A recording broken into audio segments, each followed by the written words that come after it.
esta computadora. Perfecto. Bueno, buen día a todos. Vamos a empezar de esta manera, lo que vendría en lugar de un teórico de clínica de adultos, que no podemos tener de manera presencial, de manera habitual. Estamos en cuarentena, entonces es una suerte de cuarenteórico que vamos a tratar de ver cómo funciona, si funciona, si el aparato y la plataforma y todo eso nos permite comunicarnos y si es una experiencia interesante. Yo ya les envié por el campus virtual, que supongo que ustedes habrán revisado, habrán entrado y revisado. Si alguien quiere decir algo, puede levantar una manito y entonces yo lo habilito como para poder responder o preguntar algo. En el campus virtual introducimos una especie de guía de lectura para la primera unidad de teóricos, que bueno, habrán visto que el programa de teóricos incluye 5 unidades, y el primero es el contraste entre dos métodos, entre lo que yo llamo método de la interpretación siguiendo a Freud y método clínico en la orientación que Lacan le da a la clínica, y vamos a trabajar en la confrontación entre uno y otro a partir de hoy. Ese es el primer punto. Después vendrá otro punto de confrontación entre las formas clásicas y las formas actuales de presentación del síntoma, que pueden parecer muy diferentes, que son muy diferentes en muchos casos, y que estructuralmente, por decirlo de algún modo, son efectivamente diferentes, y en otros casos no, son como envolturas formales de estructuras tal vez similares.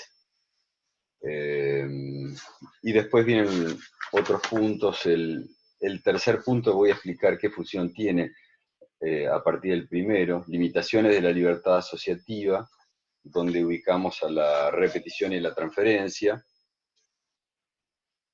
Y el cuarto punto es otro punto de confrontación, donde vamos a trabajar sobre la oposición entre el padecer de lo que se ha dicho, de lo que se dice, de lo que decimos, de lo que nos injuria en nosotros mismos, desde los demás, desde el inconsciente, desde la familia, desde la sociedad, desde los distintos escraches naturales que tenemos, digamos. Yo pongo admitir, pero no pueden entrar ya. No sé.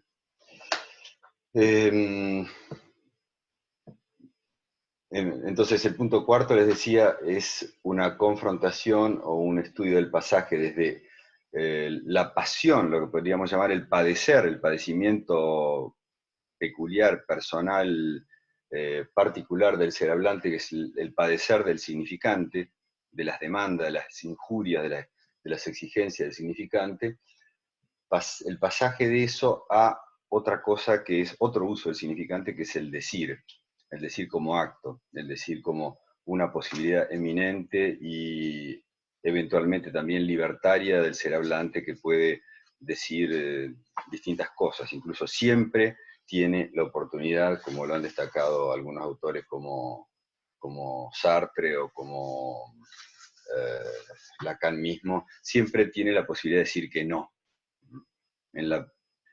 O casi siempre, uno tiene que estar a lo sumo postrado en un respirador y casi inconsciente y paralítico para no poder decir que no a la situación que está viviendo.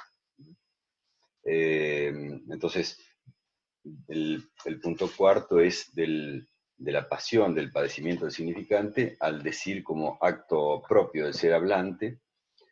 Y finalmente, el último punto es sobre ética del psicoanálisis en su relación con la formación clínica, tomando en cuenta el hecho que vamos a subrayar desde hoy, desde la primera reunión, tomando en cuenta que la posición del analista es algo que no se consigue si no es desde una experiencia y el resultado y una toma de posición en función de hasta qué punto para uno han llegado las consecuencias del dispositivo analítico, del método freudiano, de la regla fundamental.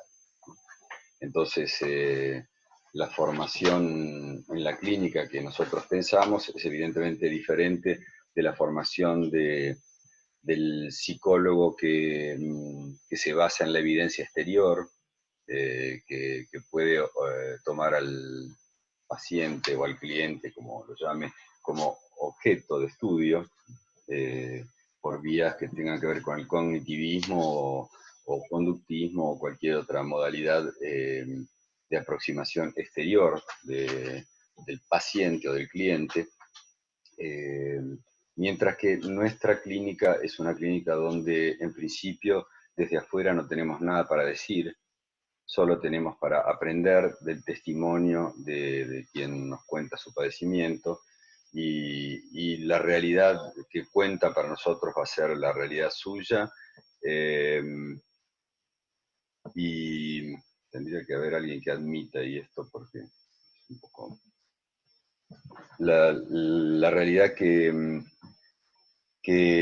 cuenta es la realidad desde su perspectiva. Esto es algo muy, en lo que insisten mucho los autores de referencia nuestro, que lo que importa es la realidad del paciente, del que deviene analizante. Esto lo subraya muchísimo Freud, lo subraya muchísimo Winnicott y por supuesto Lacan.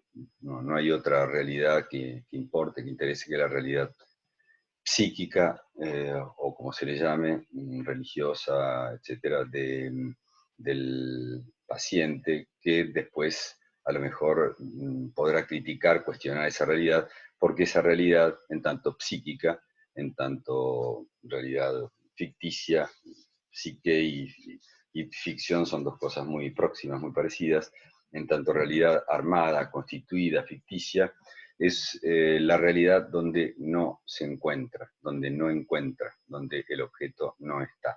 ¿Mm?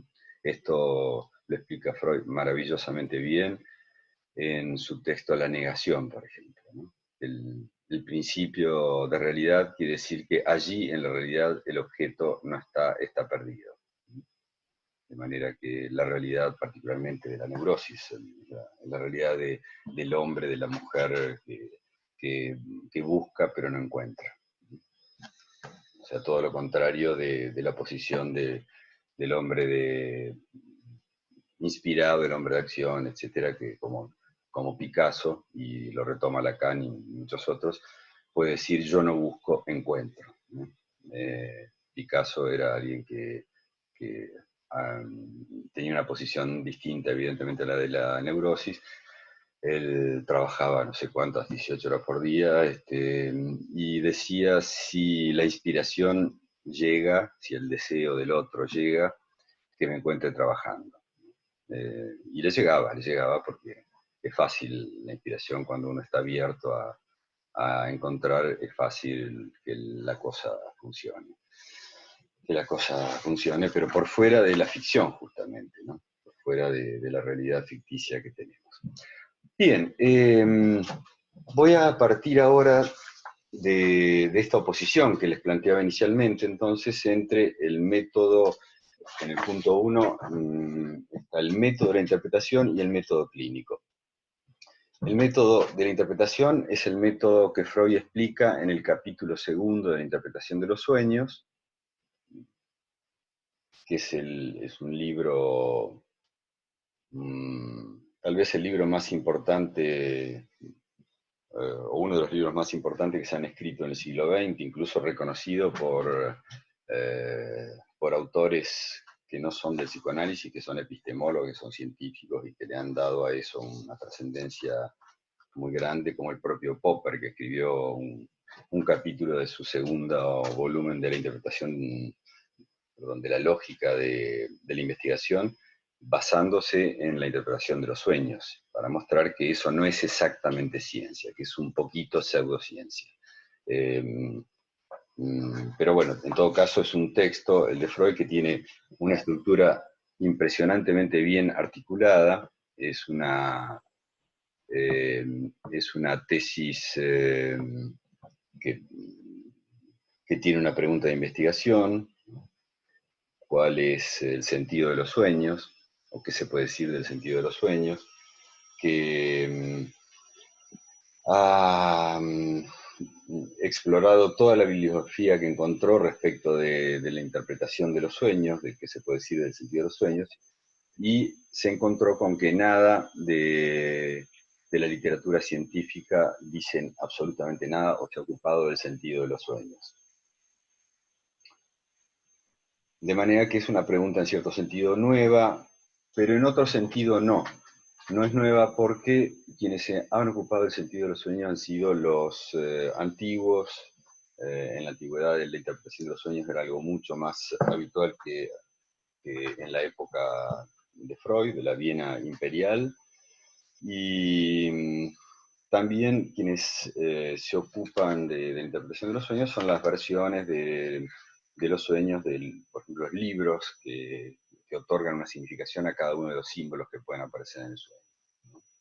Que se pueden comprar hoy en día todavía en los kioscos o en las librerías, ¿no? Libros de sueños que les dicen a ustedes que tiene que ver si soñaron con una caída, con un paraguas, con cualquier elemento así más o menos clásico de lo que aparece en los sueños. Sí, o otro sueño típico que me sorprende la cantidad de veces que aparece en los analizantes, que es el sueño de perder los dientes o las muelas. ¿Qué quiere decir eso, no?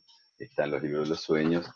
Y bueno, y entonces resulta que Freud se encuentra que quienes han dado una respuesta a la pregunta por el sentido de los sueños han sido o los antiguos o las versiones populares de la interpretación de los sueños. Entonces trata de tomar algo de eso, ¿no?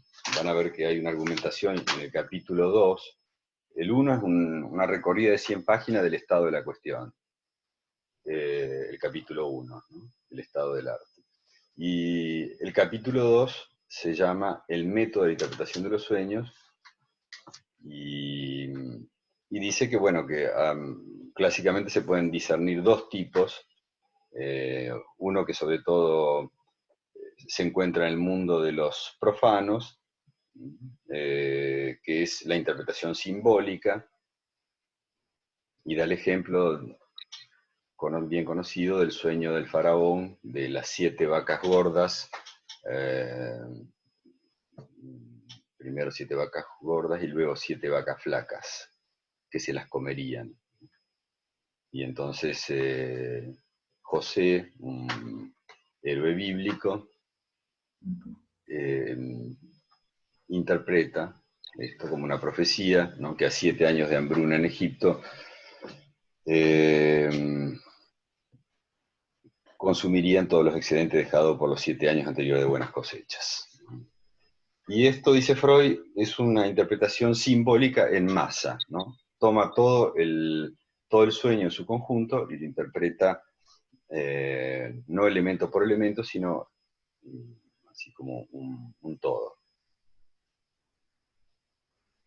Por oposición a esta interpretación simbólica en conjunto, encuentra otro método, que es el método del descifrado, muy común ya desde la antigüedad, donde se trata de una suerte de escritura cifrada en que cada signo ha de traducirse en un significado conocido, merced a alguna clave fija en muchos casos, ¿no? En ese caso se puede recurrir al libro de los sueños.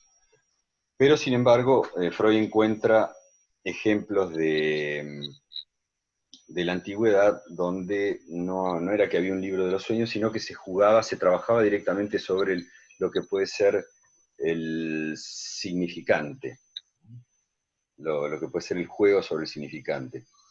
Y cuenta aquel sueño del general macedonio, alumno de Aristóteles, Alejandro Magno, que estaba justo frente a la ciudad de Tiro desde hacía varios meses tratando de tomarla, y no podían, y ya estaban al borde de la exhaustión, del hambre. Los soldados se rebelaban, ya no querían continuar en semejante tan cruda empresa, Y entonces,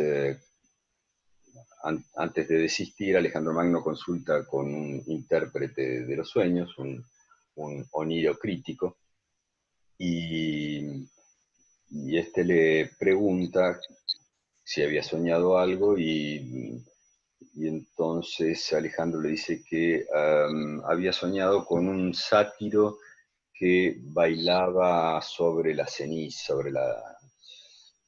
veía un sátiro danzar sobre su escudo. Era. Y la interpretación que hace Aristandro, este intérprete que andaba por ahí, es que habría que entender sátiros como sa, que en griego es tuya, y Tiros, la ciudad de Tiro. Tuya es Tiro, o sea, debes persistir, se puede entender como debes persistir en tu empeño por tomarlo, ¿no? Y efectivamente después Tiro es vencida por el ejército de Macedonia, y allí continúan las conquistas de Alejandro, que después va a ir fundando distintas Alejandrías y otras ciudades y expandiendo la civilización griega a un imperio enorme que llega hasta India, hasta el Valle del Indo, donde ahí ya él mismo, Alejandro, pico de años, no puede continuar.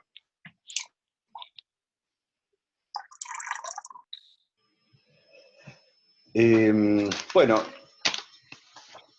a Freud le llama muchísimo la atención esta posibilidad de tratar por el detalle los sueños, y sobre todo cuando en lugar de consultar el libro de los sueños, lo que hace es consultar las asociaciones del soñante, preguntarle al soñante qué se le ocurre en relación a cada uno de los elementos del sueño, descompuesto entonces en un primer relato que después al cual después puede suceder otro relato, ¿no?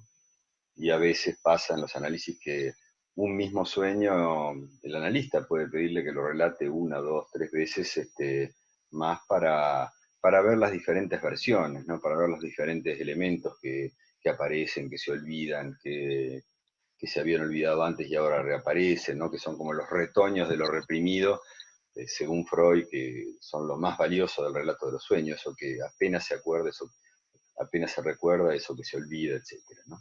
Entonces, en una nota agregada en 1914, que yo subrayo en la guía de lectura, está en la página 120 de la versión de Amor Rortu, dice que la técnica que expongo, dice, se distingue de las clásicas en que el elemento onírico usualmente significa aquello que evoca en el intérprete externo, no en el soñante, sino en Aristandro o en quien interpreta desde afuera.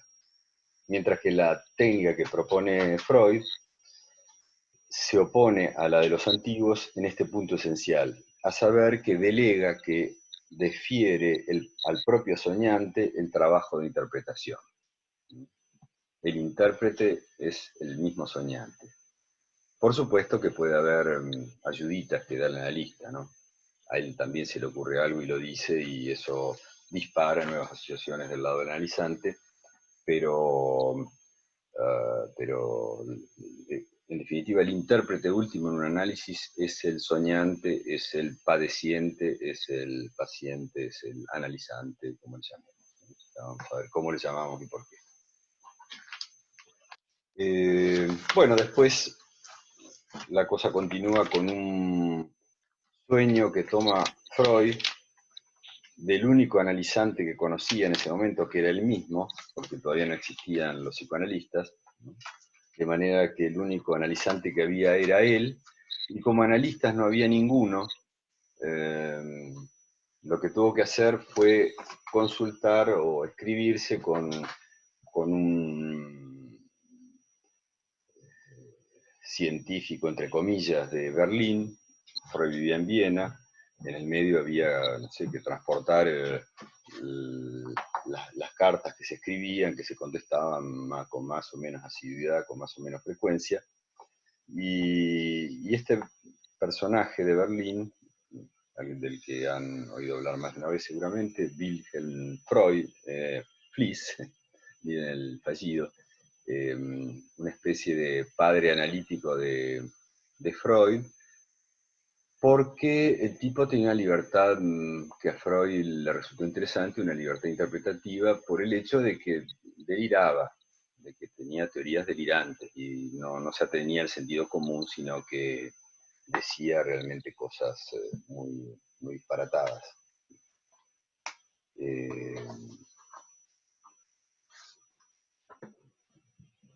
Se supone, hay bastantes elementos para pensar, hay gente que ha estudiado eso, que este Fliess era verdaderamente un delirante, pero que algo le facilitó a Freud esa correspondencia por la cual, cuando no había analistas, cuando no había nadie ni siquiera con quien conversar en Viena, él, no había tampoco internet, no había teléfono, pero existía ya la escritura, el correo, y de esa manera logró encontrar con quién intercambiar interpretaciones, con quién intercambiar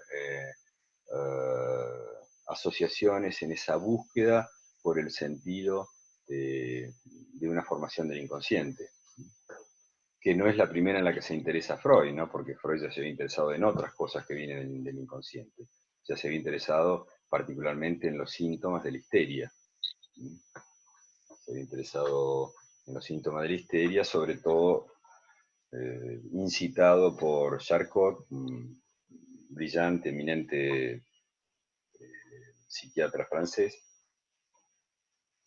que había sido durante un tiempito su maestro en París, y que viendo las afinidades de Freud, y bueno, que él por su parte no tenía esa orientación, le sugiere que estudie en las convulsivas, las convulsionantes que había en los servicios de psiquiatría, eh, que estudie qué diferencias clínicas podía haber entre las parálisis centrales motrices de origen orgánico y en las histerias. Y Freud escribe ese texto increíble, maravilloso, breve, que está en el volumen 3, supongo, de Amor Ortu, en el 1, no recuerdo, que es el estudio comparativo de las parálisis centrales motrices de origen orgánico e histérica, y que él, Freud, que era un médico, no era un psicólogo, la psicología era todavía una rama de la filosofía más bien, el que era un médico aprende a distinguir entre dos anatomías completamente diferentes. La anatomía de un cuadro orgánico y la anatomía de la histeria, ¿no? Que son dos maneras de sentir, de experimentar, de expresar del cuerpo completamente diferentes. Entonces, a partir entonces de ese interés en la histeria, se encuentra con que, bueno, parecería que las histerias sufren no, por ejemplo, de una parálisis de la pierna en el sentido neurológico de lo que inerva cierto centro motriz en la sustancia cerebral, ¿no?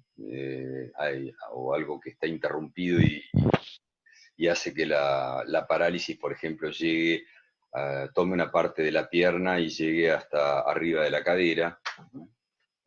La parálisis o la pérdida de sensibilidad. Y eso es algo bastante definido por la anatomía neurológica, mientras que en la histeria, cuando había una parálisis de la pierna, había una parálisis de la representación de la pierna, del significante pierna, y daba una anatomía muy diferente, porque la pierna se termina en principio donde en el imaginario colectivo pensamos que ahí se termina la pierna. Entonces, Freud descubre nada menos que todo un campo nuevo de anatomía, de vivencia del cuerpo, que tiene que ver con la relación del ser humano con el lenguaje, hombre, mujer, niño, adulto, con el lenguaje. Y y esa relación con el lenguaje evidentemente configura otra anatomía, que es la anatomía de la histeria en principio. La anatomía del cuerpo que habla a través no diría sus órganos, sino de la representación de sus órganos, del lugar, porque a veces, por ejemplo, una típica expresión de alguien que está mal, le cayó algo mal, a lo mejor le cayó una noticia mal y tiene un ataque de hígado, ¿no? O en mi pueblo se decía un ataque al hígado, ¿no? Eh, Ni siquiera de hígado, sino un ataque al hígado. Y el ataque al hígado difícilmente podría doler, porque el hígado no tiene inervación como para que duela. En general, en esa zona lo que sí duele es la zona biliar, todo lo que puede tener que ver con los conductos biliares, una obstrucción, algo. Eh, pero bueno, en la anatomía del histeria es otra cosa, es el hígado lo que duele, ¿no? Y el hígado conecta a lo mejor con otras partes del cuerpo que se asocian, quién sabe de qué manera. Seguramente cada uno de ustedes, como me pudo haber pasado a mí, han encontrado en la narrativa familiar que el dolor de cabeza puede tener que ver con algo que uno ha comido y le ha sentado mal, y entonces se conecta con el hígado o con la constipación o con, no sé, hay conexiones secretas así entre los órganos del cuerpo que no tiene nada que ver después con la patología que uno puede constatar efectivamente cuando consulta con un médico clínico o un especialista de cualquiera de esos órganos, ¿no? Eh, pero bueno, eso es histeria, esa es la histeria que es como el primer diagnóstico de la clínica psicoanalítica, que no es nuevo, porque ya en la época de la medicina hipocrática, incluso antes en los egipcios, existía la idea de la histeria, ¿no? De algo que ligado al hüsteron, al útero, que no estaba cómodo, no estaba bien en su lugar y entonces se desplazaba por distintas partes del cuerpo produciendo dolores, por falta de irrigación, digamos, por falta de buen alimento. Era una teoría machista, digamos, de lo que puede ser el padecimiento histérico en una mujer, que hoy en día sabemos que la histeria para nada es privativa de la mujer. Entonces, Freud, él concernido por su interés por la histeria, concernido por sus propios síntomas que los tenía, por ejemplo, cuenta de sus síntomas, ¿no? Hay algunas referencias en la interpretación de los sueños, pero sobre todo al comienzo de la psicopatología de la vida cotidiana, Freud habla bastante de sus propios dolores de cabeza, cómo se asociaban con los olvidos, ¿no? Cómo se asociaban con la sustracción del significante, de manera que él también tenía su propia histeria, digamos, y la peculiaridad de Freud es que él hace un intento de análisis cuando todavía no había analista, presentándole sus preguntas, sus dudas, sus dolores, sus incertidumbres, sus dificultades, contándoselas por carta a Fliss. No tenía una lista, pero sí encuentra a alguien que por alguna razón lo escucha, o por lo menos recibe las cartas, a lo mejor después las tiraba en el cesto, las tiraba a la basura, pero bueno, de todas maneras algunas cosas que le dice Fliss a Freud le sirven como interpretación, y un ejemplo de un sueño de él mismo continúa en este mismo capítulo, es el sueño del 23-24 de julio de 1895, que es el sueño de la inyección de Irma, ¿no? Es un sueño propiamente de Freud que se sentía interesado en saber sobre la histeria, en investigar sobre cosas que le pasaban a él, cosas que le pasaban a sus pacientes, que intentaba ya el método de la interpretación, pero que no estaba seguro de sus resultados y que no siempre con la interpretación le iba bien. A veces producía efectos más bien de complicación, ¿no? La paciente puede estar, por ejemplo, entre las asociaciones de ese sueño, tenía una mancha en la garganta, tenía la facies abotagada, tenía un cuadro de disentería, cosas muy raras, y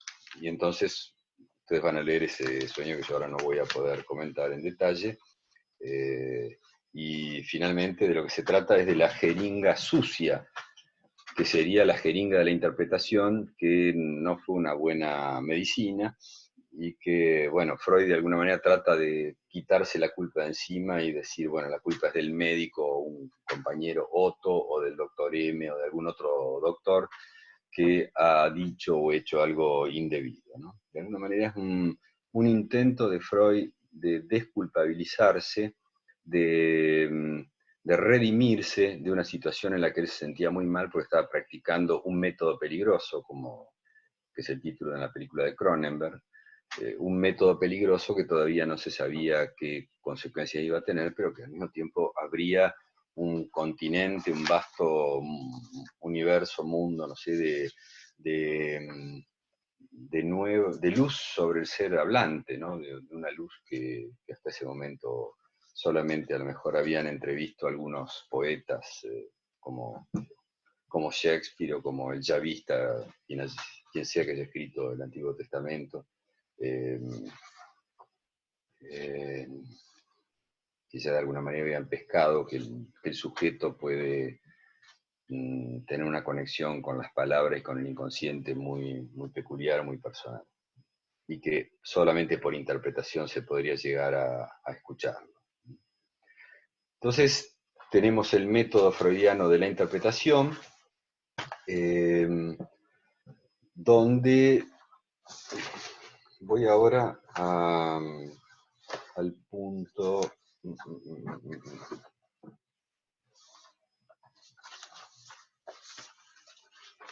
a la dirección de la cura, al comienzo del texto de Freud, la dirección de la cura.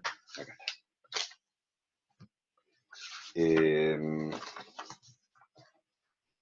En la bibliografía que figura en el programa, dice la dirección de la cura tiene 5 capítulos, ¿no? Y el primero se llama ¿Quién analiza hoy? En aquel momento, 1958. Y en el programa dice que del primer punto, de la primer capítulo, digamos, que analiza hoy, habría que leer los 3 primeros puntos. En realidad el 1 lo pueden leer rápidamente, pasar un poco por alto, porque tal vez está muy referido a aquella época y, y no es tan decisivo, tan importante como siguen siendo los siguientes 3 puntos, 2, 3 y 4, de ese primer capítulo, ¿no? De la dirección de la cura, quien analiza hoy.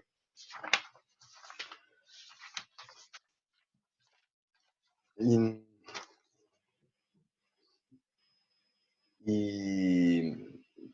en el punto 2, o sea, capítulo 1.2, dice que, bueno, por supuesto el paciente, si entra en un trabajo analítico, siguiendo las directivas de Freud, siguiendo en realidad la única directiva de Freud al analizante, la única directiva importante, decisiva, que es la regla fundamental, si el paciente entra en ese dispositivo, si obedece de alguna manera, obedece en el sentido que sea, ¿no? De obedecer quiere decir o escuchar, audire, es escuchar de cierta manera, ¿no? De cierta manera que puede parecer obediente en el sentido de sumisión o puede ser otro tipo de obediencia, ¿no? Bueno, si obedece a su manera a la propuesta freudiana, tendrá que pagar, por supuesto, con palabras, tendrá que decir lo que le venga ese día a la sesión, a la mente, a donde sea, a la boca. Tendrá seguramente que pagar con su presencia, a veces cuesta ir al analista. Tendrá que pagar algo de dinero, si ese es el convenio. Y tendrá que pagar con otras cosas, ¿no? Con dificultades diversas de las que ustedes van a tener comentarios y bibliografía en el punto 3, limitaciones de la libertad asociativa, repetición y transferencia, en el punto 3 del programa de clínica de adultos. Ahora, Esos son los pagos que uno espera del lado del paciente, digamos. Pero también el analista debe pagar, dice Lacan. Y dice debe pagar con palabras. O sea que no alcanza con el analista silencioso que pone su presencia, su importancia, su nombre, lo que fuere. No alcanza para nada con eso. El analista además debe pagar con palabras. Si la transmutación que sufren por la operación analítica las eleva a su efecto de interpretación. O sea, no con cualquier palabra, no con explicaciones, no con doctrina, no con el saber de los libros, del libro de los sueños, de lo que fuere, que tal cosa se interpreta de tal manera. Lacan dice, si la transmutación que sufren las palabras que él emplea o con las que él paga, si la transmutación que sufren por la operación analítica las eleva a su efecto de interpretación. Efecto de interpretación quiere decir efecto de tocar algo no del orden de la demanda, sino del orden del deseo. Por lo tanto, es un decir que no es educativo, que no es demanda educativa, que no es demasiado explícito. En análisis del discurso en este momento se opone el polo interpretativo al polo explicativo del discurso. Cuanto más explicativos son, a lo mejor menos tocan algo del deseo, y viceversa. Un decir enigmático puede tener un efecto de llegar al deseo diferente, no decirlo todo, no pretender decirlo todo, sino decir algo, aludir por alusión, por decir a medias, etc. Y después vendrán otros pagos, pagar con su persona en la transferencia, en la confusión que se produce en la transferencia, donde ya no es él el que cree ser el analista, sino que pasa a ser otra cosa para su analizante, etc. Y luego, en ese mismo punto, ya en el punto cuarto, en el punto cuarto del primer capítulo de La Dirección de la Cura, que está en los escritos 2 en español, Lacan opone al analista intérprete otra versión del analista. Y miren cómo las opone. Dice, intérprete, yo soy intérprete en tanto analista de lo que me es presentado en afirmaciones o en actos por parte del analizante, y yo, aquí él usa la figura de la prosopopeya, ¿no? de encarnar él un yo que no es, ¿no? Sino un yo que vendría como del inconsciente del analista que está en acción con su paciente. Intérprete de lo que me es presentado en afirmaciones o en actos, o sea, en enunciados o en actos, lo que fuere, yo decido sobre mi oráculo, o sea, un decir no programado, sino algo bueno, que se dice por fuera del programa, pero que de alguna manera adivina lo que vendrá.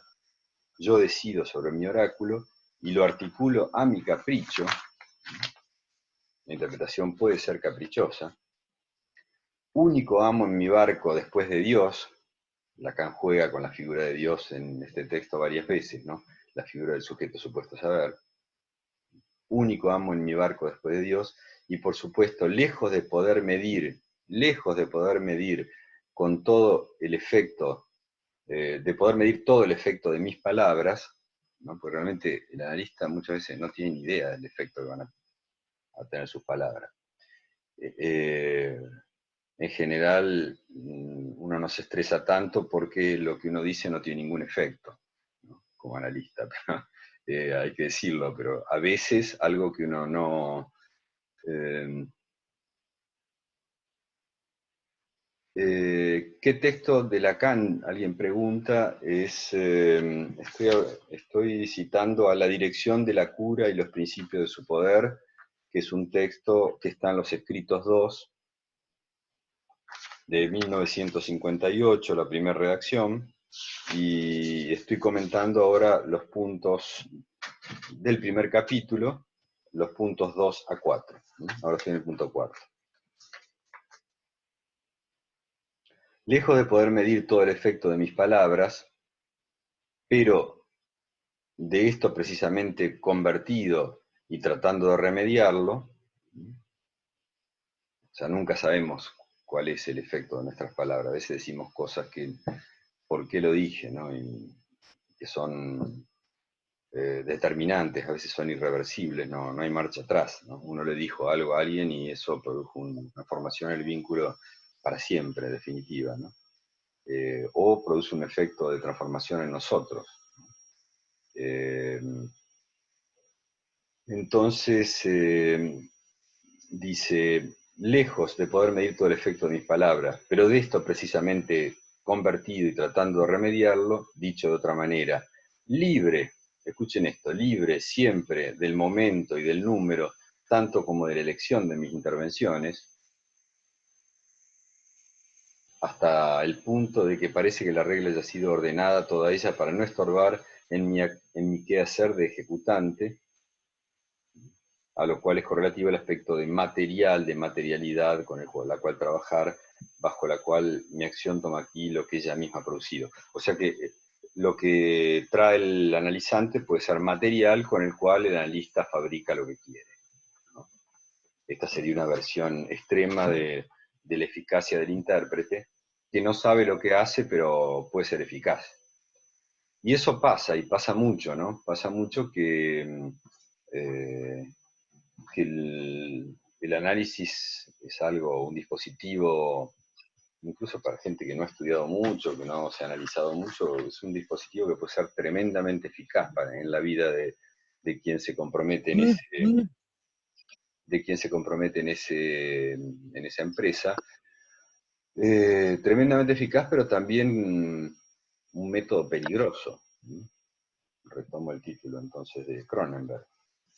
Y es por eso que Lacan contrapone al método de la interpretación, en ese mismo punto cuarto del capítulo 1 de la dirección de la cura, contrapone al método de interpretación a el método, lo que yo llamo el método clínico de Lacan, eh, que introduce justamente ese punto cuarto diciendo así: volveré pues a poner al analista en el banquillo del Reus, del que está en el proceso de ser juzgado, del que debe dar cuenta de sus actos.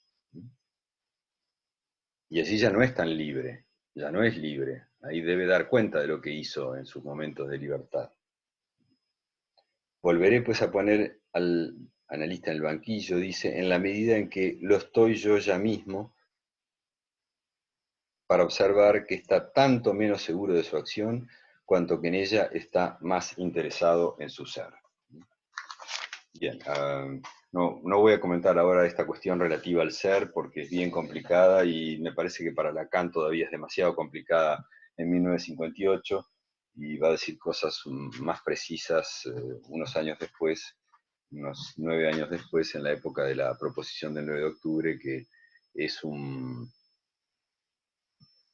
Aquí Natalia dice, hay varios comentarios, muchísimos comentarios. No entendí cuál es la otra versión del analista que plantea Lacan. Uno es el analista intérprete, que él también dice lo que se le ocurre. Y el otro es el analista que debe dar cuenta de los efectos que produjo lo que él hizo, lo que él dijo.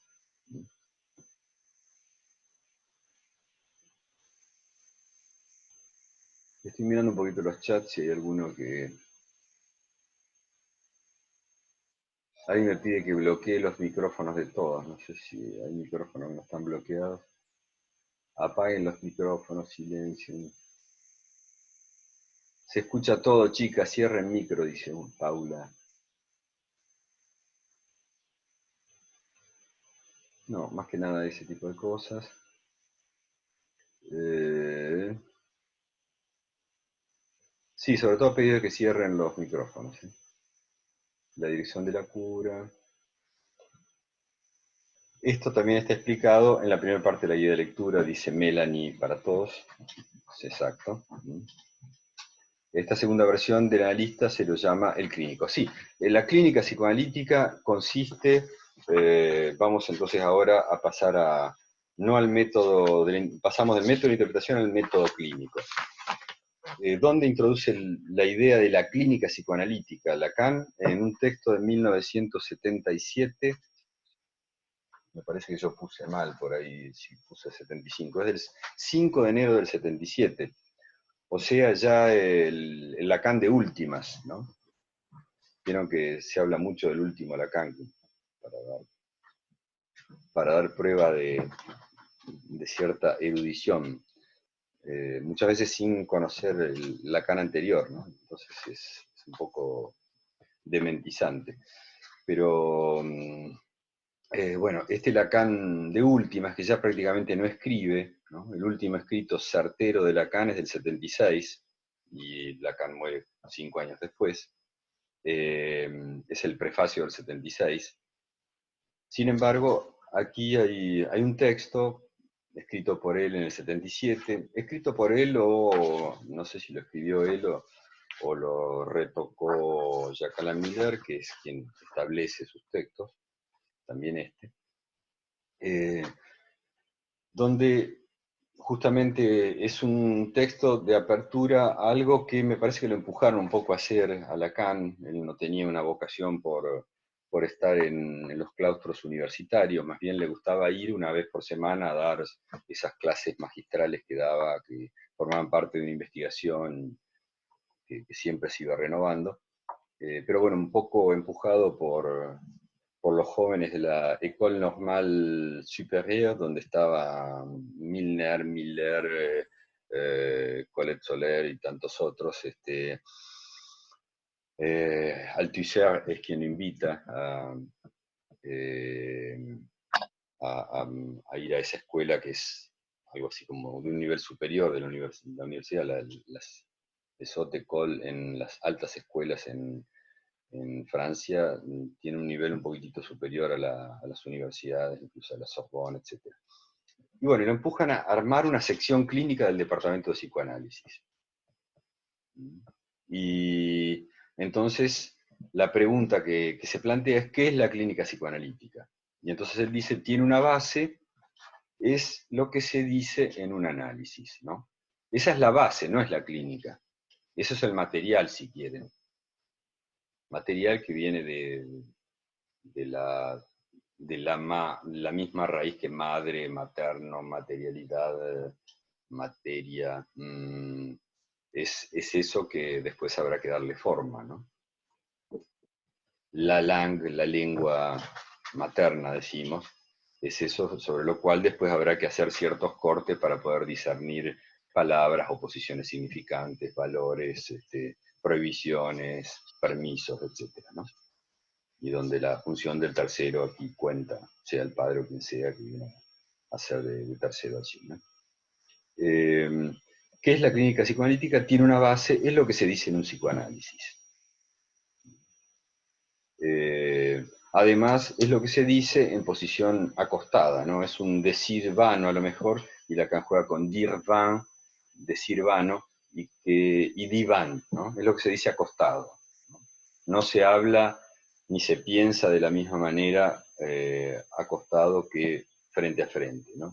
Cuando uno está cara a cara, hay un control, una represión, podríamos decir, por el lado de la mirada, del encuadre, y justamente el valor que puede tener el hablar mirando para otro lado, o actualmente por Skype o por Zoom, el hablar apagando la camarita, puede tener el valor de liberar ciertas posibilidades de un decir un poco más libre. Y entonces, Lacan dice que eso que se dice en un análisis es la base de la clínica psicoanalítica, pero todavía no es la clínica psicoanalítica. La clínica psicoanalítica es el interrogar al psicoanalista y puede ser empujarlo a declarar sus razones, a que dé cuenta de los efectos de lo que ha producido.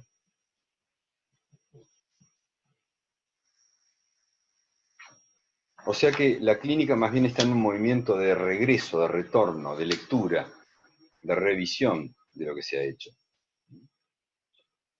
Y tan radicalmente Lacan lo plantea así que dice, un poquito más adelante, la clínica psicoanalítica consiste en volver a interrogar todo lo que Freud ha dicho, que lo dijo hace ya mucho tiempo.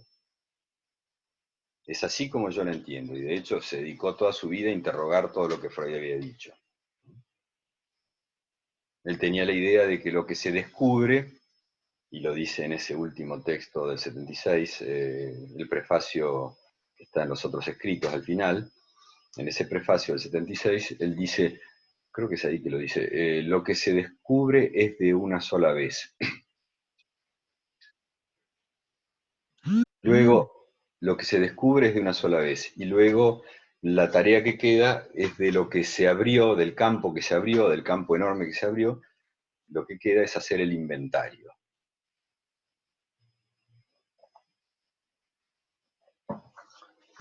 Entonces, tal vez es porque cada vez que se comienza un análisis, que se instala a alguien en la posición de analizante, que se autoriza la posición de analizante a alguien, es de alguna manera reiterar el paso de Freud, aquel paso audaz, aventurado como, no sé si hay otros en la historia así, ¿no? Que un nuevo modo de lazo social haya sido de autoría en el sentido etimológico, no del que aumenta un conocimiento que ya existía, sino del que autoriza algo completamente nuevo. No sé si hay otro modo de lazo social que tenga un único fundador, como es el caso del psicoanálisis. No sabemos, siempre lo digo, ¿no? No sabemos cuál fue el primer físico, el primer matemático, ahí se puede discutir cuál fue el primer filósofo, cuál fue el primer político, cualquier disciplina que quieran. Eh, sí sabemos quién fue el primer analista y cómo se las tuvo que arreglar con todos los errores que tuvo que cometer, incluso para poder encontrar un camino analítico cuando no había realmente nadie que lo pueda ayudar. Entonces, ese movimiento de retorno, volver a interrogar todas las equivocaciones de Freud, ¿no?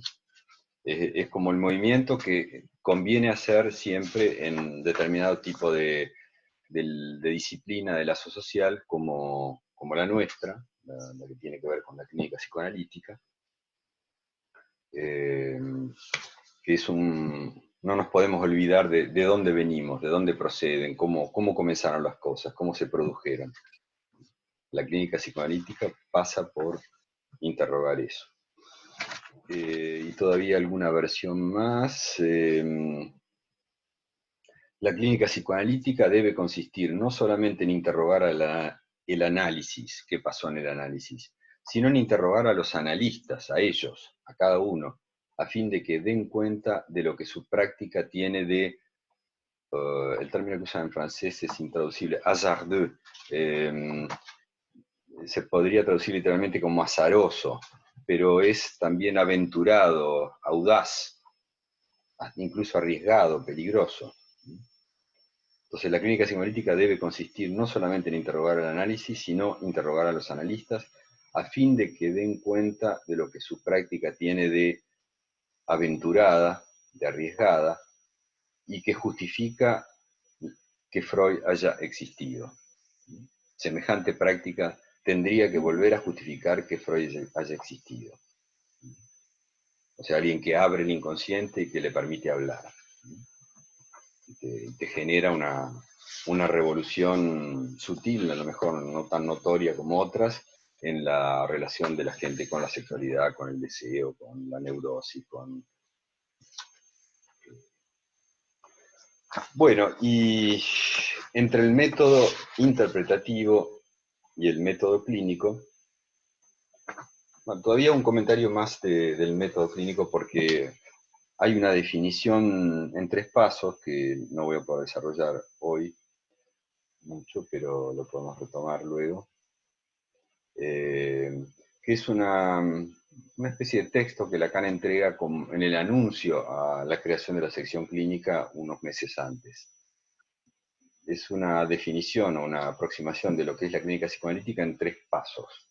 La clínica psicoanalítica dice, empieza por lo más difícil, comentaba en la guía de lectura, es lo real en tanto que imposible de soportar.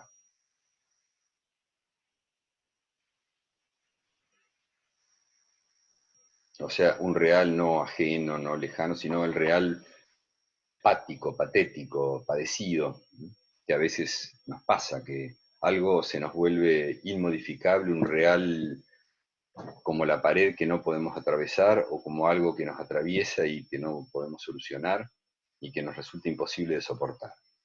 A lo mejor algo que ya estaba desde antes. A lo mejor una posición en la vida que es sacrificial, sufriente, dividida, vacilante, inhibida, pero no se notaba que era, no se nos había hecho imposible de soportar. Era como un pecadillo, ¿no? Nos acomodábamos a la existencia de esa manera y en determinado momento, incluso impulsado por el análisis, la división subjetiva, el síntoma, se agrava, ¿no? Y Freud nota que a veces el síntoma se agrava durante el análisis, produce incluso hasta efectos de reacción terapéutica negativa, y ahí sí ya el síntoma deviene imposible de soportar, y se pasa en la terminología de Kierkegaard, que el filósofo, uno de los filósofos que tuvo mucha influencia en Lacan, que habló del pecado mortal, y lo real en tanto que imposible de soportar es cuando el síntoma, yo lo ubicaría, por ejemplo, cuando el síntoma se revela ya sin camuflaje, sin ningún valor de, por ejemplo, sacrificial, ¿no? Y entonces es desesperante, uno quiere terminar con eso. ¿No? Y lo que era una simple neurosis deviene un caso de urgencia. El tiempo cambia, el tiempo se precipita. Y Lacan al final de su enseñanza habla de sus casos de urgencia, como que no atendía casos normales, atendía casos de urgencia. Y de hecho los atendía en la urgencia y les daba, tenía poco tiempo ya, y les daba 3 minutos de sesión, entonces había que apurarse para decir lo que se pudiera en ese poquito tiempo. Si querían interpretaciones, podían escuchar su seminario, encontraban miles, así que... Eh, entonces, la clínica psicoanalítica es lo real en tanto que imposible de soportar. Esto es que empezar por ahí es muy difícil, es como empezar por el final, entonces lo dejamos para más adelante. Pero luego vienen 2 indicaciones, otras 2 partes de esta especie de definición, que son un poco más accesibles. El inconsciente, dice, es de la clínica psicoanalítica a la vez la huella y el camino, o el camino y la huella, por el saber que constituye. El inconsciente es saber, es el camino, hay que dejarse guiar por las asociaciones inconscientes, es la huella, a veces no nos indica todavía el camino, pero nos deja alguna huella de por donde uno podría investigar, ¿no? Saben que investigar viene de ahí, de volver sobre las trazas, sobre las huellas.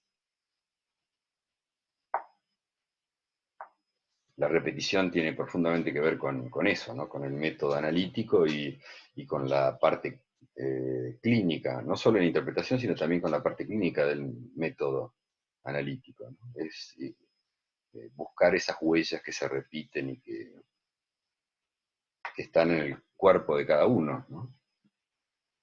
En el cuerpo, en la memoria, en los pensamientos, en fin, todas cosas que están en el cuerpo de todas maneras, ¿no? La psicología muchas veces se basa en la distinción escolástica medieval entre cuerpo y pensamiento, ¿no? Como si los pensamientos no formaran parte del cuerpo. Los pensamientos duelen, los pensamientos alegran, los pensamientos activan distintos órganos, ¿eh? Basta con que ustedes piensen algunas cosas y se espanten, se angustien, se exciten. ¿No? Evidentemente eso es algo que tiene que ver con, bueno, Lacan dirá, con el significante del inconsciente, en tanto sustancia gozante. En tanto el significante es sustancia que penetra nuestro cuerpo y nos habla, nos dice, nos motoriza, nos constituye, nos goza, nos divide, etc. Padecemos de él. Entonces, decir que el inconsciente es a la vez la huella, primero dice el camino y después la huella, el camino y la huella por el saber que constituye, habría que subrayar aquí, creo que lo dice en la guía de lectura, la palabra saber. Saber para Lacan es articulación de significante con el significante. El saber es esa deriva por la cual esa deriva o esa atadura, esa fijación, en fin, distintas maneras del lazo del significante con el significante, y el inconsciente tiene profundamente que ver con eso, ¿no? Si algo nos llega al inconsciente, es un contenido manifiesto de un sueño, por ejemplo, o la parte manifiesta de un síntoma, pero eso tiene raíces, tiene encadenamientos, tiene asociaciones con significantes del pasado, del presente, de lo que se dijo, de tantas cosas, eh, y forma como una especie de trama de significantes, ¿no? Pero de significantes que están en alguna parte del cuerpo. No creo que el inconsciente esté afuera, sea colectivo. Tampoco estoy tan seguro de estar adentro del cuerpo, habría que ver qué es el cuerpo, pero bueno, es un tema para más adelante. En todo caso, eh, destaca que el inconsciente tiene que ver con la estructura del saber, ¿no? Con la estructura de la conexión del significante con el significante incorporado. Y la tercera parte de la definición es haciéndose un deber repudiar todo lo que implica la idea de conocimiento.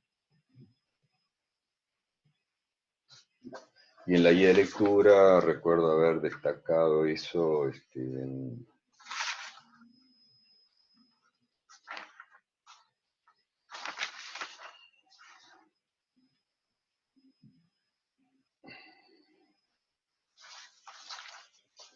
escribí esto, la clínica analítica es, para decirlo erísticamente, anticognitiva, ¿no? No va por el lado de lo que uno toma conciencia, de lo que uno conoce objetivamente desde afuera, de nada personal tomado como objeto, sino más bien siempre es la vía de restituir la posición de sujeto, un sujeto cuyo objeto está perdido, ¿no? Y donde para nada el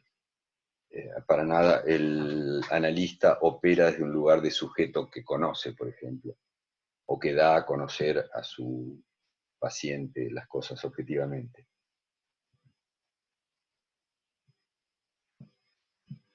Los psicólogos de otras orientaciones pueden creer que se accede al pensamiento por vía del conocimiento, de la evidencia para todos, o por el darse cuenta, el insight, la experiencia del Aha, Erlebnis, dice Köhler, ¿no? Wolfgang Köhler, que es uno de los fundadores de la Gestalt, la experiencia del ¿no?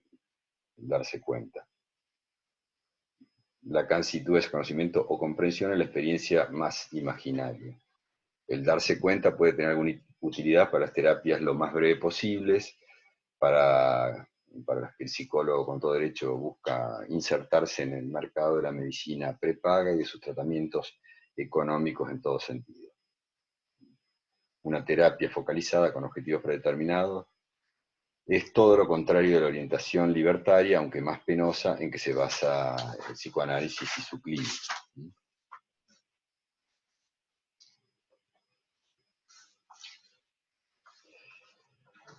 Bueno, Gabriel. quedó, sí, es la hora ya de... Sí, pero hay una pregunta que leí ahí en el chat que me parece importante, Sí. volviendo un poquito para atrás, de algo que por ahí podrías decir alguna palabra más, que tiene que ver en esa división de ese analista que nombrabas con Lacan en la dirección de la cura, frente a quién debería dar razones el analista en ese desdoblamiento, ¿no? Alguien por ahí contestó en el chat mismo a otro analista. Por ahí aclarar o decir alguna palabra más sobre eso.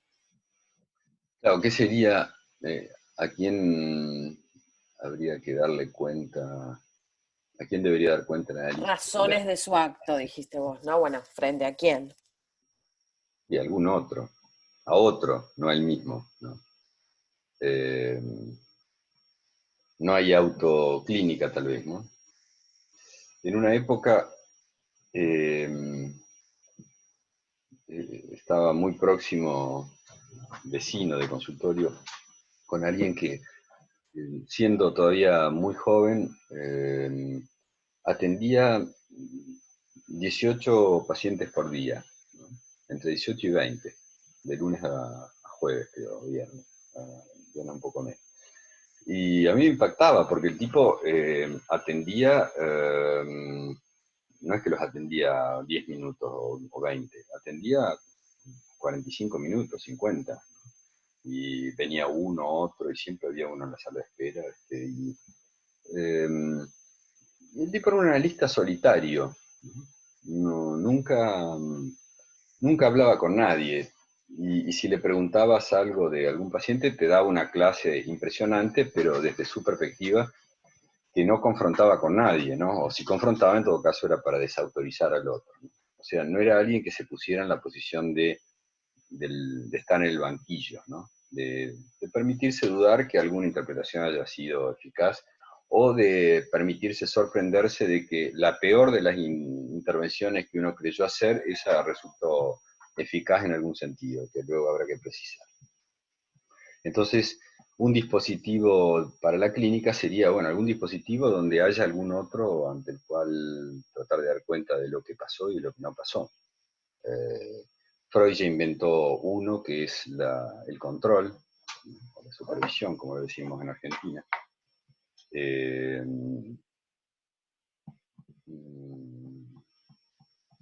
y después Lacan inventó otros dispositivos clínicos, ¿no? El cártel, que es un pequeño grupo, lo más pequeño posible, un grupo lo más pequeño posible, pero que todavía siga siendo grupo, o sea que no pueden ser dos ni tres, ¿no? Para que no haya asociación de dos contra uno, etcétera, sino que tendría que ser tres o cuatro más uno, etcétera, para intentar explorar cuestiones ligadas a la clínica psicoanalítica. Y el dispositivo más avanzado que conocemos, también lo inventa Lacan en el 67, en 1967, que es el dispositivo del pase, donde alguien da cuenta, la propuesta es que alguien dé cuenta de su acceso a la posición de analista, cómo es que alguien se autorizó a la práctica de analista o al acto del analista. Eh, y bueno, ya van a escuchar hablar, ya habrán escuchado a lo mejor hablar del pase, pero en la última unidad de la materia se van a encontrar con ese uno de los dispositivos clínicos, donde, bueno, justamente hay ante quién dar cuenta de ciertas cosas ligadas a la clínica psicoanalítica. Pero bueno, yo quisiera, antes de por ahí pasar, nos quedaría un rato todavía para algunas intervenciones de ustedes, preguntas, etcétera. Eh, Quisiera comentar brevemente en la dirección de la cura,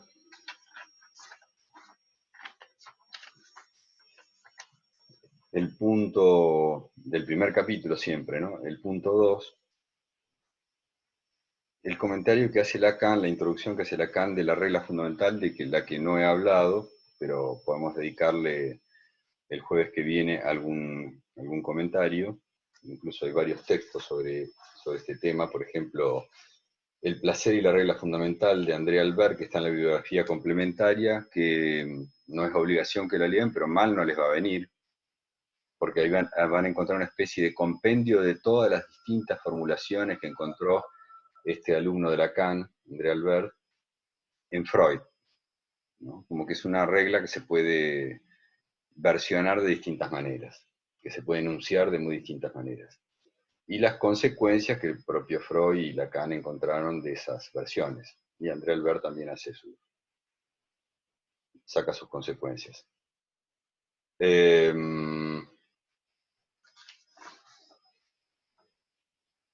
Y después está el comentario que hace Lacan, se llama así, Intervención, luego de la exposición de André Albert sobre el placer y la regla fundamental, que son 2 o 3 paginitas imperdibles de Freud, donde realmente explica la estructura nodal, podríamos decir, de un análisis de una manera muy, muy, muy interesante.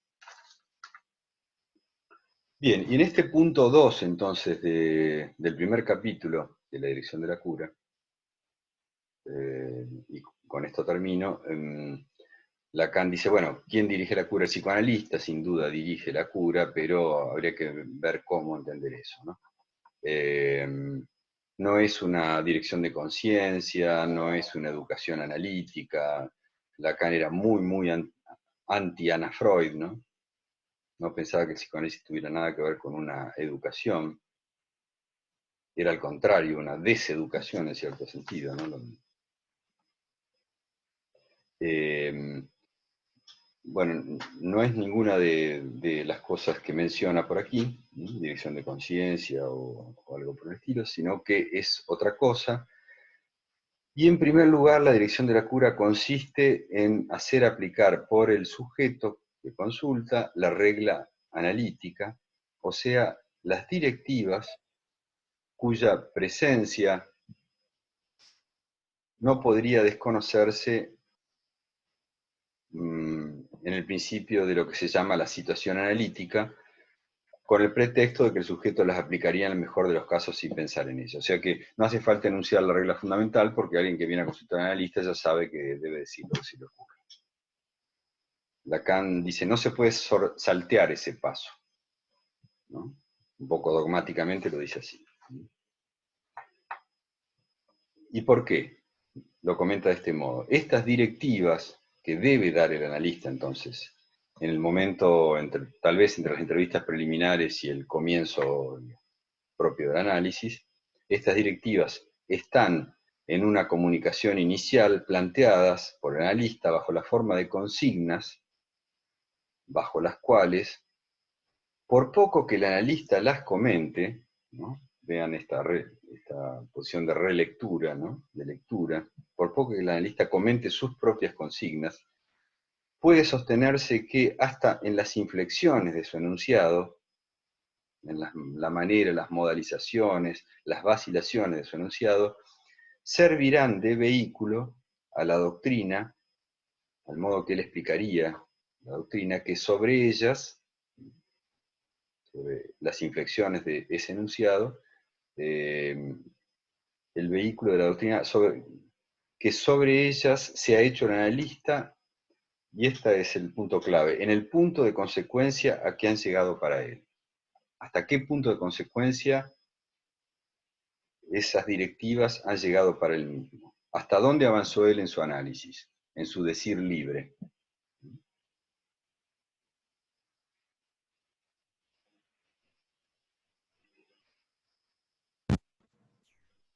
Ya solo esto bastaría, comento un poquito más adelante, para mostrarnos que el problema de la dirección de la cura se muestra desde las directivas del punto de partida como no pudiendo formularse sobre una línea de comunicación unívoca, que están sometidas ya a la regla de la equivocación del significante.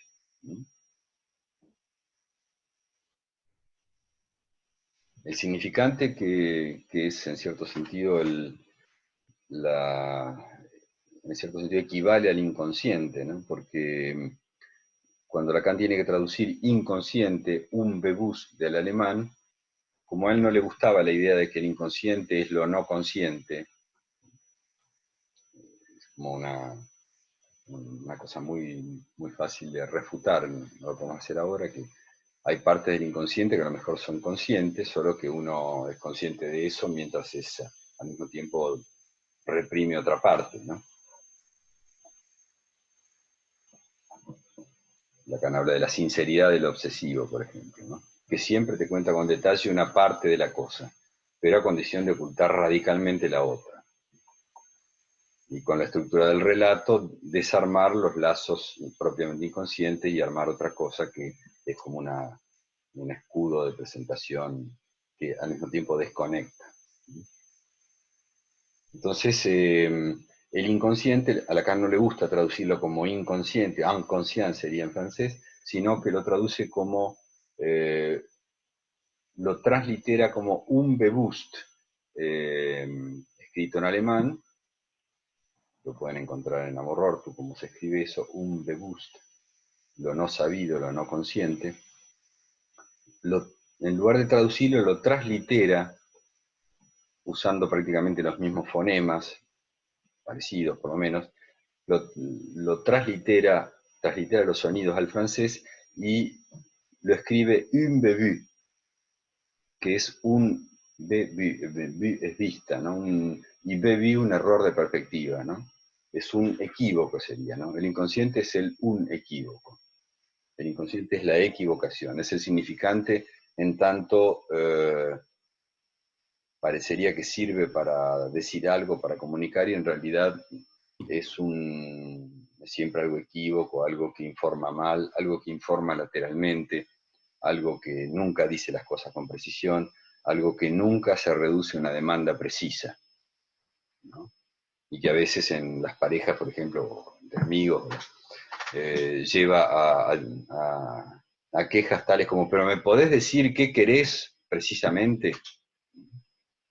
Y no se puede decir muchas veces precisamente lo que uno quiere.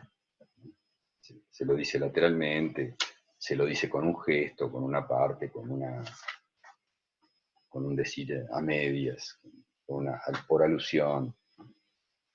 Y el otro tiene que entender. Y como el otro muchas veces no entiende, después vienen entonces los problemas de pareja, de amistad, todos los que hay, que usted conoce.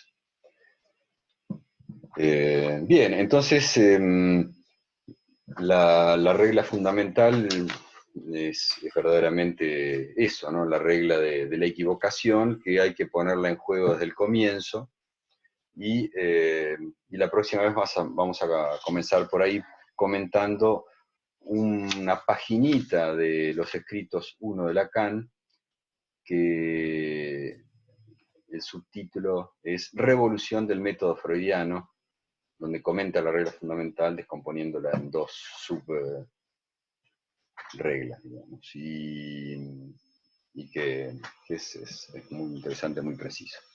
De manera que para la próxima vez les propongo que, bueno, lean lo que hemos comentado hoy, si no lo han hecho todavía, y vamos a trabajar sobre revolución del método freudiano y sobre el texto de André Albert, y el comentario de Lacan, el texto de André Albert. Todo eso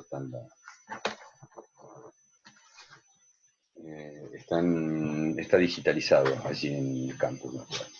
Bueno, tenemos un rato ahora, si ustedes quieren formular preguntas, hacer sugerencias. ¿Cómo funciona en general el audio? ¿Se escucha? ¿Sí? ¿Sí? Vieron que hay una manito acá que ustedes pueden poner si alguien quiere intervenir. Entonces,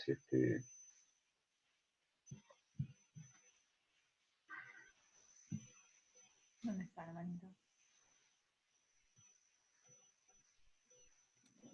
pueden decir lo que se les ocurra, ¿eh?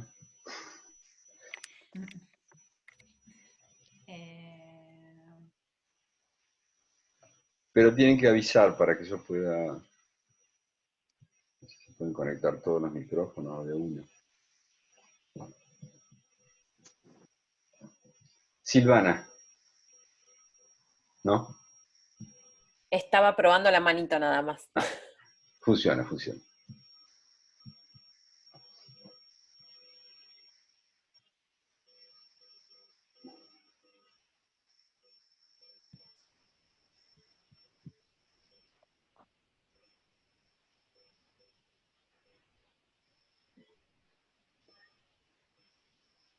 Josefina ha pedido la palabra. Sí. Hola, buen día. Hola. Para mí es fundamental esto, tener de alguna manera una compañía un poco más presencial de alguna manera. Se hace mucho más llevadero poder escuchar, más allá de que contamos con las guías.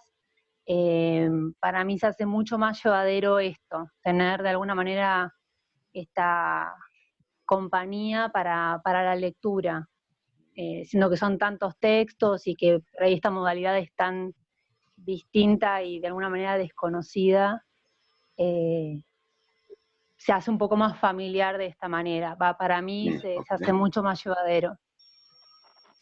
Sí, sí. Lo familiar es una dimensión muy importante todavía. Sí. Sí. A ver, me parece que está buenísimo todo esto, sobre todo para no perder la cursada, que para mí era fundamental, pero también me resulta mucho más práctico y me da mucho más tranquilidad, ¿no? También poder tener estas vías para sentirnos más acompañados, ¿no? Porque de golpe son un montón de archivos, de guías, más los textos, y bueno, por ahí por momentos puede parecer un poco abrumador. Por lo menos ahora en el inicio, ¿no? Supongo que también es cuestión de adaptarse y de acostumbrarse un poco más a la nueva modalidad. Sí. Pero más que nada eso quería aportar gracias. en el comentario de decir que esto está bueno, que sirve. La verdad es que a mí también me sorprende que ustedes estén allí todavía y que haya funcionado y que en general la gente comenta que más o menos se escucha y varios han puesto aquí que coinciden con lo que decís. Okay. Josefina, así que gracias. Bueno. Alguien más había levantado la mano, pero ahora no lo veo.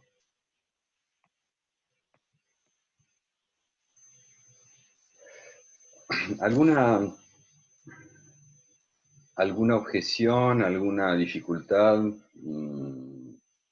Sería bueno que ustedes puedan reaccionar. Acá hay un Pedro Ricaño. Pedro. Sí, ¿qué tal? ¿Cómo va? Bien. Primero, nada, de acuerdo con la compañera que es muy útil la clase. Y segundo, algo que me pasó a mí por lo menos, que como somos tantos, muchas veces la aplicación no da a la cantidad de personas que somos, y me gustaría proponer de grabar estas clases, porque por lo menos yo no pude entrar hasta un ratito después. Sería muy bueno en caso de no poder uno entrar por temas técnicos, porque es un lío la situación en general, poder tener la opción de tener capaz el video de la clase, estaría bárbaro. Está siendo grabada esta clase y de alguna manera la vamos no sé bien técnicamente cómo va a ser, si va a estar en el campus o el link, y en el canal de YouTube de la cátedra, algo por el estilo, ¿no, Silvana? Exacto, sí, la idea es, el campus lo que permite es linkear videos, no subir videos directamente al campus, como los videos que han visto ustedes del profesor Lombardi, de Bienvenida o de los 4JTP. Es un link que lleva a YouTube. Tengo entendido que la idea es hacer lo mismo con estos encuentros. Sí, así que seguramente ya en los próximos días trataremos que esté esto ya. Una cosa quiero aclarar. Había una pregunta de Tomás acá. Gabriel, perdón, una cosa, sí. porque están preguntando muchos ahí en el chat. Sí. Los prácticos están preguntando por los horarios de las comisiones y de las clases prácticas. Por el momento no hay clases prácticas, no hay comisión con el horario original en el que ustedes se inscribieron. Simplemente tienen que ingresar al campus virtual y bajarse todas las herramientas que se van subiendo en cada uno de los 2 espacios de práctico que les corresponde. Hay foros, hay actividades, hay guías de lecturas, pero por el momento no hay encuentro con los docentes, eso se está evaluando, pero es una aclaración para todos los que están preguntando por los horarios de las comisiones, nada más. ¿Tomás? Sí, ¿qué tal? ¿Se me escucha? Sí, sí, muy bien. Perfecto. A mí me quedó pendiente... Ahí se va la voz, ahí se va la voz. A ver, no sé, ¿se escucha ahora? Algo del micrófono, ahí se escucha muy bien. Ok, quizás lo estaba tapando con la mano. Vos en un momento ibas a marcar la diferencia, o una diferencia, entre el método interpretativo y el método clínico, y después empezaste a hablar de los 3 pasos de la clínica. Me quedó pendiente eso que ibas a decir. Sí, en realidad creo que lo dije, pero bueno, siempre la ley del equívoco funciona también aquí, ¿no? La ley de la equivocación. Lacan opone fuertemente la libertad interpretativa del analista, del inconsciente del analista incluso, ¿no? O sea, fomentando como lo hacía un autor, bueno, lo hacía ya Freud, pero también especialmente puso el acento en eso, Theodor Reik, un post-freudiano muy, muy interesante para leer, que decía que las mejores intervenciones son las que vienen del inconsciente del analista, las que sorprenden no solo al analizante, sino también al propio analista, ¿no? Haberlo dicho eso y que eso haya tenido algún efecto, a lo mejor no de apertura de nuevas asociaciones o de reacción transferencial o de lo que fuere, ¿no? Entonces, por un lado está el acento puesto en la libertad del inconsciente del analista. Pero por otro lado, bueno, el inconsciente del analista no alcanza porque sería demasiado peligroso, ¿no? Quedar en manos del inconsciente del analista, ¿no? Yo comento ahí en la guía de lectura que el cuatrimestre pasado un estudiante dijo en el aula 114, creo, dijo... Pero hablar del inconsciente analista no es hablar justamente de una posición irresponsable, y sí, por eso es que Lacan considera que se necesita otro momento, que el analista sea al menos 2, y que además del analista intérprete, esté el analista que da cuenta de los efectos de lo que ha dicho o hecho, o de lo que ha escuchado o anotado o registrado de lo que pasó en las sesiones. Perfecto, bueno, me habías dicho, pero... Ahí no escucho. Quedó clarísimo. Ah, Gracias. bueno, ok.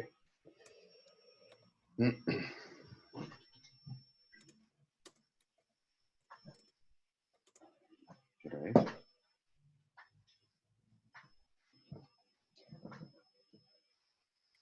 Fernanda.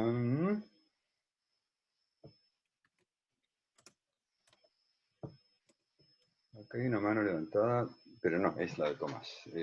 ¿Alguien más quiere decir algo? Hola, hola, ¿se escucha? Sí, Rocío, ¿no? Sí, hola, ¿qué tal? Hola. Quería saber, ¿el presente se regulariza a través de la participación en foros? ¿Cómo funcionaría? Silvana, ¿estás por ahí? Sí, ahí vengo, estaba rebobinando. Entiendo que eso igual es una disposición de la facultad, ¿sí? Así como la cursada se regulariza a través de todo lo que se suba a la plataforma virtual, entendemos que sí, que la participación de ustedes ingresando al campus virtual y contestando los foros o las actividades, es lo que se entiende como la presencia de los alumnos. Pero son cuestiones de la facultad de eso. No sabría responderte con exactitud. Ok. Consúltalo allá.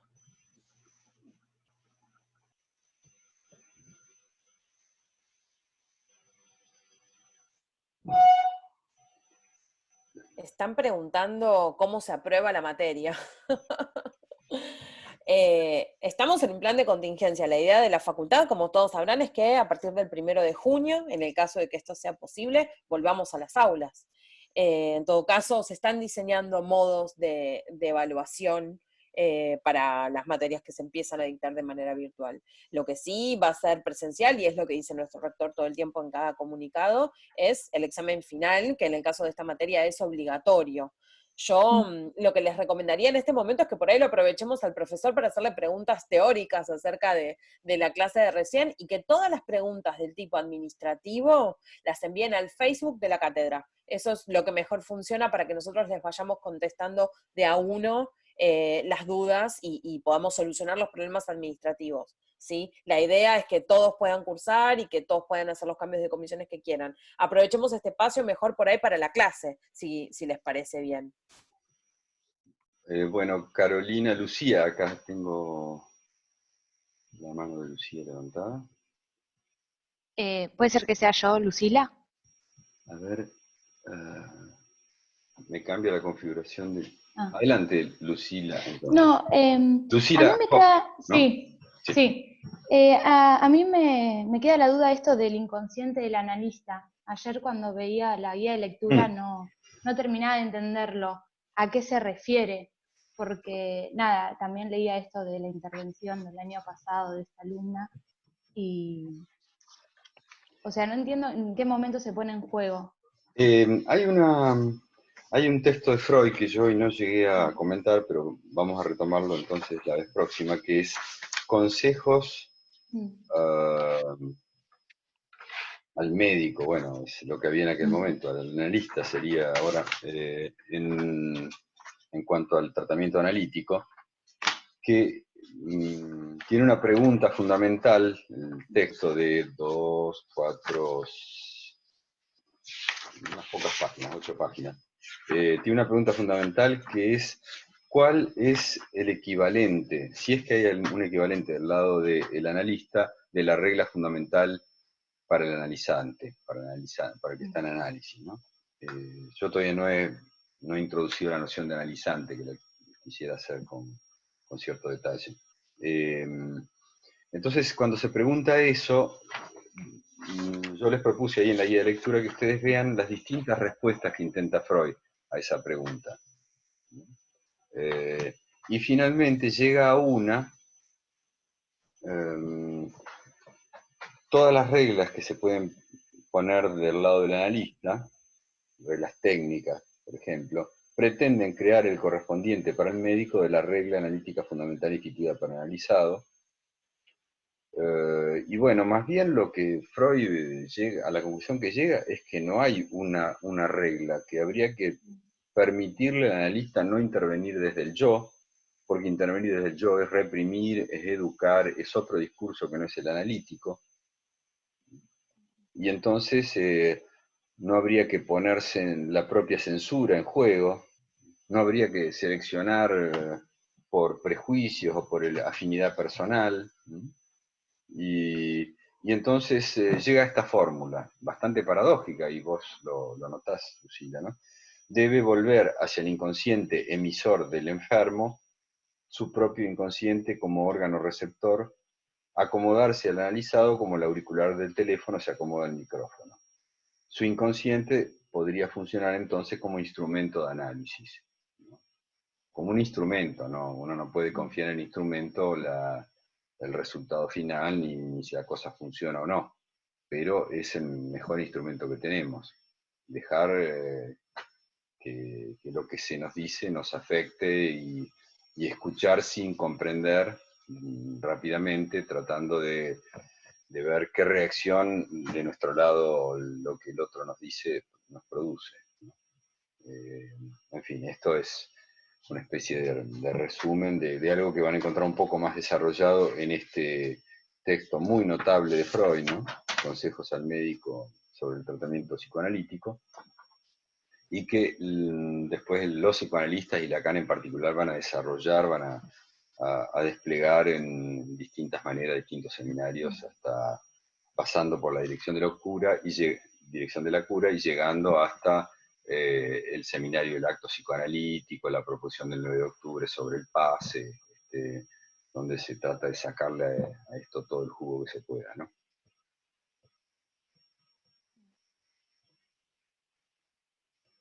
¿Quién más había levantado la mano? Y otra persona. Hola, ¿qué tal? Yo, Ah, perdón que no levanté la mano, pero no encuentro el botón de reacción. Y bueno, soy Julia, está en reacciones con una carita feliz a la derecha. pero no. Bueno, Carolina Ferro había levantado la mano. No. Carolina. ¿O quién es la persona Hola, que porque tampoco la veo? hola, soy Carolina, estoy hablando. Sí. Sí, quería preguntar si eso, si lo que pone Lacan en tensión con el analista interpretativo y el analista clínico es lo que es la ética del psicoanálisis, si eso es lo que se pone en juego en esa articulación. Y sí, sí, por supuesto que sí, porque el analista que interpreta y no da cuenta a nadie de lo que hace, bueno, habría que ver que a lo mejor no puede decirse nada de su accionar, de cómo orienta la cura, de cómo se deja orientar por el inconsciente analizante, etc. La ética del psicoanálisis, Lacan le dedicó un seminario a ese tema, que le llamó así, la ética del psicoanálisis, y después vuelve sobre eso una y otra vez. Tiene que ver justamente con un juicio sobre el accionar, sobre los propios actos, incluso sobre los actos interpretativos. Y la clínica psicoanalítica es una instancia judicativa, podríamos decir. Es una instancia de poner en tela de juicio la eficacia de lo que se ha hecho, ¿no? ¿Qué tipo de eficacia ha tenido también? Porque hay un problema con el psicoanálisis que se nota sobre todo con la gente que recién comienza, ¿no? Que se recibieron a lo mejor hace poco tiempo, presentan sus casos donde dicen, bueno, qué sé yo puedo contar esto que pasó y me parece que no pasó nada, ¿no? Y una cosa que ocurre es que no se dan cuenta, y para eso espacios como la lógica del caso, una supervisión, etcétera, pueden venir muy bien, no se dan cuenta de la enorme eficacia de lo que han producido, ¿no? A lo mejor en 3 meses de entrevistas, una vez por semana, o cada 15 días, ¿no? Cómo de repente alguien por primera vez en su vida fue escuchado y se le abrió algo nuevo y la posibilidad de animarse a decir ciertas cosas, y eso para un ser hablante es absolutamente capital y, bueno, al principio a lo mejor uno ni se da cuenta de lo que está produciendo, ¿no? Yo tenía 16 años cuando tuve mi primer contacto con una psicóloga por un test vocacional y lo que me dijo esa psicóloga después de algunas entrevistas de trabajo, tuvo un efecto que marcó un antes y un después absolutamente impresionante para mí, que fue, no sé si bueno o malo, en principio malo, que es que perdí la posibilidad de dormir tranquilo, ¿no? Nunca más, nunca más dormí tranquilo. Eh, Insomnio para siempre, ¿no?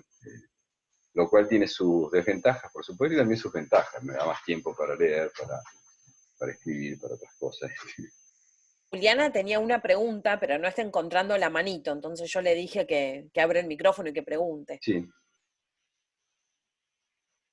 Hola, ¿qué adelante. tal? Perdón, pero tengo una computadora vieja y se me complica. Pero bueno, mi pregunta iba también en esta línea de pensar, bueno, si hay como una visión más positivista en esto de pensar que el analista no pone algo de su yo o dejar por fuera el inconsciente del analista cuando en el dispositivo analítico, ¿no? Esto de suponer que se puede tener una posición más objetiva con respecto al paciente sin de alguna manera influir en él y cuál sería el límite, ¿no? Eh, de esa posición, ¿no? Esto de, bueno, o sea, en cuanto al deseo del analista, ¿no? De ver, bueno, cuál es el deseo del paciente y hasta qué punto el analista tiene que correrse en el caso de que el paciente no esté tomando una buena decisión. Sí, el asunto es que es una buena decisión, ¿no? A veces, la verdad, debo confesar que las decisiones que toman los analizantes causan como una especie de horror en el analista, ¿no? Cómo haber llevado a alguien hasta este punto, ¿no? Hasta elegir esta cosa, ¿no? Tomar este camino. Pero bueno, esa es la apuesta del análisis, ¿no? Ustedes van a encontrar al final del texto de la dirección de la cura una especie de resumen que hace Lacan, que nunca hace esto, pero acá hace un resumen que verdaderamente si ustedes se lo aprenden, ya tienen la mitad, son 6 puntitos, media página, tienen la mitad del final aprobado, porque es una maravilla, ¿no? Dice, ¿a dónde va la dirección de la cura? Tal vez baste con interrogar sus medios, que son los de la palabra, etcétera, para definirla en su rectitud. Y dice, observemos, punto 1, que la palabra tiene en ella, en la cura, todos los poderes especiales de la cura. De la cura, que al mismo tiempo cura no es cualquier palabra. Cura en latino o terapeu, donde viene terapéutica en terapia, en griego es cuidado, es el cuidado de sí, el cuidado del otro, el cuidado de uno mismo, la actitud, el acto con que uno hace las cosas, ¿no? Entonces la palabra tiene ella todos los poderes especiales de la cura. Punto 1. Punto 2. Que estamos bien lejos, por la regla fundamental, de dirigir al sujeto hacia la palabra plena o hacia el discurso coherente. Pero lo dejamos libre de intentarlo. Y tercero, que esa libertad es lo que más le cuesta tolerar. Acostumbrados, como estamos desde niño, que nos digan qué es lo que tenemos que hacer, cuando se trata de elegir lo que uno quiere, eso es terrible. Cuarto, que la demanda, o sea, el pedido explícito al otro, es propiamente lo que se pone entre paréntesis en el análisis, puesto que está excluido que el analista satisfaga ninguna demanda. No le va a decir ni que sí, ni que no, ni que está bien o está mal. 5. Que puesto que no se pone ningún obstáculo a la confesión del deseo, es hacia allí donde el sujeto es dirigido e incluso canalizado. El deseo, que es eso que no se termina de articular en demandas, ¿no? Que va al lado como esquivando, corriendo al lado, deslizando al lado, abajo, al costado, atrás de cada una de las demandas, ¿no? De todas las demandas. Entonces, puesto que no es ningún obstáculo puesto a la confesión del deseo, es hacia allí donde el sujeto es dirigido e incluso canalizado. Y último punto, sexto, que la resistencia a esa confesión, en último análisis, no puede consistir en ninguna otra cosa que en la incompatibilidad del deseo con la palabra. O sea que el deseo es algo que no se puede decir tan claramente en palabras, por lo menos en cualquier palabra, que solamente pocas veces el deseo se articula en acto, en un sí quiero, o un sí acepto, un sí juro, etc. Y es cabal y no nos divide. De manera que, bueno, si nos atenemos a esta orientación, que es la línea de Freud y de Lacan, realmente no, como analistas no vamos a poder regular demasiado las decisiones del analizante por el hecho de que nos parezcan buenas o malas, políticamente correctas o incorrectas, morales o amorales, ¿no? Hay gente que a través de su análisis de alguna manera saca del armario, saca del closet ciertas impulsiones, ciertas compulsiones que, bueno, que a partir de determinado momento del análisis se hacen ya manifiestas y no hay por qué dejarlas de la misma manera que antes en el armario. Lo cual no quiere decir que se supere toda la dimensión del secreto, porque la dimensión del secreto puede seguir siendo fundamental para algunos tipos clínicos. Pero se produce algo de una apertura, de la apertura de cierta puerta de acción o de satisfacción de ciertas cosas que, bueno, es algo personal sobre lo cual el analista no está para juzgar, ¿no? Es cierto que puede haber límites para el analista, que uno puede, por ejemplo, no estar dispuesto a escuchar el relato de un torturador o de un pedófilo, por ejemplo, ¿no? Son límites que yo personalmente tengo.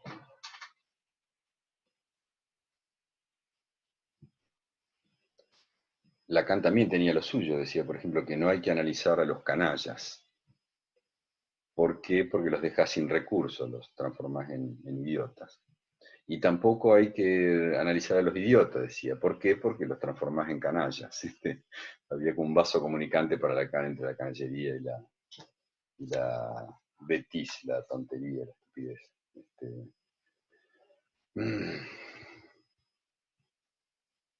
Octavio Anselmín dice, disculpen la insistencia, pero estoy viendo el mismo texto y no encuentro las partes que describe. Yo estaba ahora leyendo La dirección de la cura, el último punto del 5º capítulo, que no está ahí está en los escritos de Lacan. Lo traje ahora por la pregunta que hicieron, pero no está dentro del punto 1, de la unidad 1, en la bibliografía digital de la unidad 1. La vamos a poner en todo caso. Es una paginita. Si no está en las otras unidades, la vamos a poner. De todas maneras, para los que se van a dedicar a la clínica, estaría bueno que tengan como Biblia en su casa los escritos, alguna vez, los escritos 1, 2 y los otros escritos, ¿no? Les va a servir para toda la vida, a los que se dediquen a eso. Así como la edición de Amor Rortu de Freud es una muy buena edición, no literariamente, pero sí es muy rigurosa en preservar la correlación entre los términos en alemán y los términos en español. Y la verdad que sirve como instrumento de estudio muy bien para quienes vayan a dedicarse a estas cosas.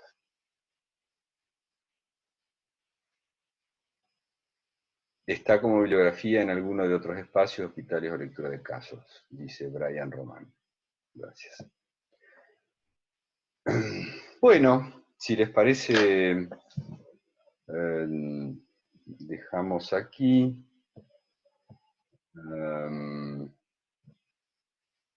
Dice Acer, en la parte de campus de lectura de caso, en la bibliografía de allí se encuentra ese texto en la dirección de la cura, capítulo 1 y 5º final de página, en Telegram. Y nos vemos el jueves próximo, a la misma hora. Nos vemos, nos escuchamos. En la práctica, hubo hoy momentos en que llegó a haber 100 personas y algunas que no pudieron entrar. ¿Es así? ¿O que entraron después? Alguno de ustedes me dijo que pudo entrar más tarde. Porque la pregunta es si se justifica tener una plataforma para más de 100. Me parece que por ahí con el recurso de grabar está bien, ¿no? Bueno, entonces, hasta el jueves.